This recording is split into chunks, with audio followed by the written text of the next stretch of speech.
ഈ ബിസ്ക്കറ്റ്സ് വെച്ചിട്ട് കുറേ സാധനം ഉണ്ടാക്കണത് ഞാൻ കണ്ടിണ്. ഓറിയോ ബിസ്ക്കറ്റ് ആണെങ്കിൽ പറയും വേണ്ട.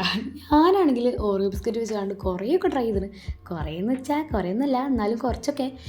എന്നാലും ഞാൻ ഉണ്ടാക്കി വെക്കുന്നതിൽ ഭൂരിഭാഗം മൂഞ്ചി പോകും. ഉള്ളത് പറയാലോ, ഫുൾ മൂഞ്ചി പോകും. പിന്നെ ആകെ കൂടി എൻ്റെ റെഡി ആയിട്ടുള്ളത് ഒരേ ഒരു സാധനമാണ്. അതും പെർഫെക്റ്റായിട്ട് റെഡി ചെയ്യുന്നൊന്നും ഞാൻ പറയില്ല. കുറച്ചൊക്കെ, അതും ഞാൻ 3-4 പ്രാവശ്യം ഉണ്ടാക്കി നോക്കിയാണ്. അതിൽ തന്നെ ആകെ 1-2 പ്രാവശ്യം റെഡി ആയിട്ടുള്ളൂ. വേറെ ഒന്നല്ല, അത് ഓറിയോ കേക്കാണ്. എന്നാലും പൊതുവേ ഇതിൻ്റെത് മൂഞ്ചലാണ്. ഞാൻ ഉണ്ടാക്കുന്ന ഓറിയോ വെച്ച് കണ്ട് ഉണ്ടാക്കുന്ന എല്ലാ സാധനങ്ങളും മൂഞ്ചലാണ് പതിവ്. ആ സമയത്ത് ഞാൻ വെറുതെ ഇങ്ങനെ പിൻട്രസ്റ്റിൽ ഇങ്ങനെ ഓരോന്ന് നോക്കിയപ്പം കണ്ടതാണ് ഈ ഒരു റെസിപ്പി. വേറൊന്നുമല്ല, ഓറിയോ റോൾ എന്നാണ് ഇതിന് പറയുക. ഓറിയോ വെച്ചിട്ട് സംഭവം പണ്ടേ എനിക്ക് ഗ്യാസിനോട് അലർജി ചെയ്യുന്നതുകൊണ്ട് ഗ്യാസിനുള്ള പരിപാടിയൊന്നുമല്ല. സംഭവം സുഖമാണ്, സിമ്പിളാണ്, ഹമ്പിളാണ്. അപ്പോൾ പിന്നെ എന്നാൽ ഉണ്ടാക്കി നോക്കുക വിചാരിച്ച്. എന്തായാലും വലിയ പണിയൊന്നുമില്ല. ഓരോ ബിസ്ക്കറ്റ് എടുക്കുക, പൊടിക്കുക, ക്രീം വേറെ ആക്കിയിട്ട് ബിസ്ക്കറ്റ് മാത്രം പൊടിക്കുക. എന്നിട്ട് ഈ ഒരു പൊടിച്ച ബിസ്ക്കറ്റിക്ക് കുറച്ച് കണ്ടൻസ്ഡ് മിൽക്ക് ഇല്ലെങ്കിൽ കുഴപ്പമൊന്നുമില്ല.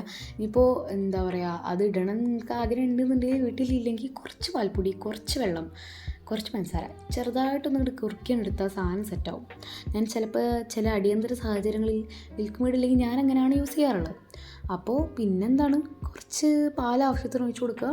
അതങ്ങോട്ട് കുഴച്ചിട്ട് മറ്റേ എന്താ പറയുക, മാവ് കുഴക്കണ പോലെ ആക്കി വയ്ക്കുക. അതാവുമ്പം എന്താ പറയുക, കുറച്ചൊന്ന് ലൂസാക്കണം.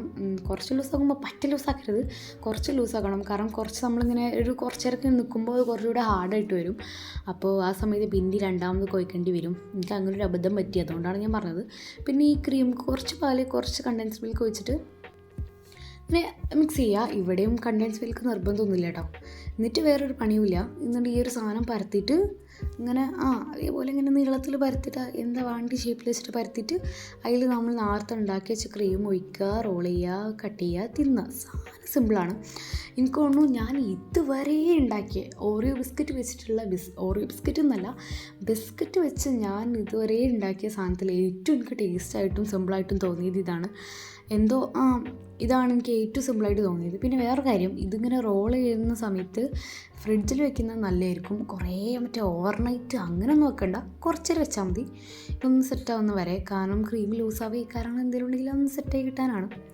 അപ്പോൾ അത്രേ ഉള്ളൂ പരിപാടി അത്രേ ഉള്ളൂ. ഞാൻ എന്തായാലും വിചാരിച്ചിലും അടിപൊളിയായിട്ട് എനിക്ക് സാധനം കിട്ടിയിട്ട്. കാരണം ഞാൻ ഇങ്ങനെ ഒന്നും കിട്ടുമെന്ന് ഞാൻ വിചാരിച്ചിട്ടേ ഇല്ല. അതുകൊണ്ട് ഞാൻ വളരെ സാറ്റിസ്ഫൈഡ് ആണ്. പിന്നെ നല്ല ടേസ്റ്റ് ഉണ്ടായിരുന്നു കേട്ടോ തിന്നാൻ. ഞാൻ ഇതുവരെ ബിസ്ക്കറ്റിലുണ്ടാക്കി, ഞാൻ പറഞ്ഞ പോലെ തന്നെ ഇതുവരെ ഉണ്ടാക്കിയതിൽ ഏറ്റവും ടേസ്റ്റായിട്ട് എനിക്ക് തോന്നിയത് ഇതാണ്.